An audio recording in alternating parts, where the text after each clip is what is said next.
Let it be a Nick and Jane, and let it be a Mr. Smith, a banker of Nick and Jane.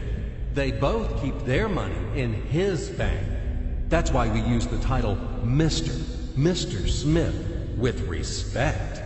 Nick really wants to buy, well, let's say Jane's bicycle, but he has no money. More precisely, he has money, but not enough, only $10, while Jane wants $100 for her precious bicycle. That's a problem. What should Nick do? Well, this bicycle is so desirable. He gives Jane his $10 as a deposit and asks plaintively not to sell the bike to anyone. He says that he will bring the rest of the money soon.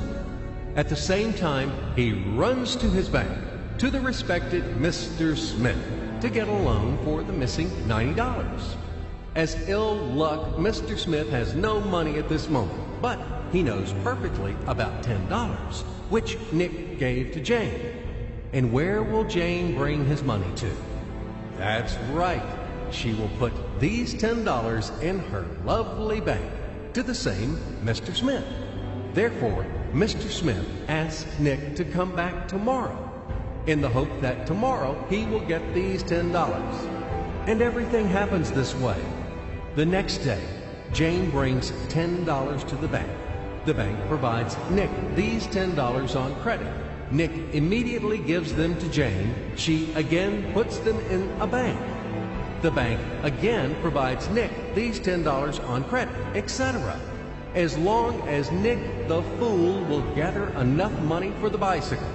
Don't you get confused yet? Be patient, I told you. These demons have been trying to confuse you during 1,000 years. These damn economists and financiers. But anyway, we will figure everything out.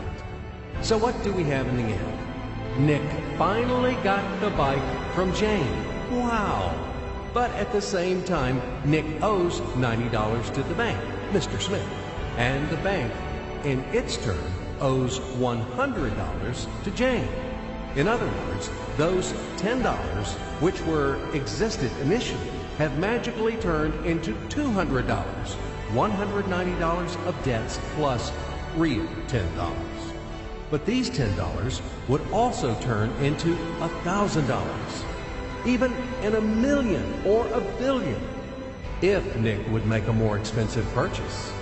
In this case, our $10 would make the increasing number of its cycles, circuits from hands to hands. That's it. So, what happens in today's world? SOS! It appears that banks also make money out of thin air and multiply them. Not only Fed can produce money, but banks either.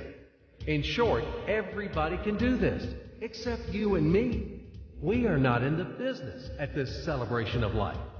I would like to print or draw some money as well. In fact, these banks multiply money without any control.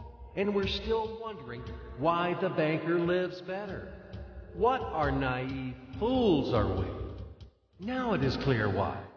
The one who produces the money, of course, lives better. But this is not enough. From this moment, poor Nick will never be able to repay his debts owed to the bank, no matter how hard he would work. Silly Nick doesn't know it yet, that he's in slavery to the bank, in credit bondage forever, because those $90 which he owes to Mr. Smith do not exist in nature at all. Sly Mr. Smith made his money out of nothing. He created them out of thin air, just one click. And $10 turned into $200. Yes, but you can object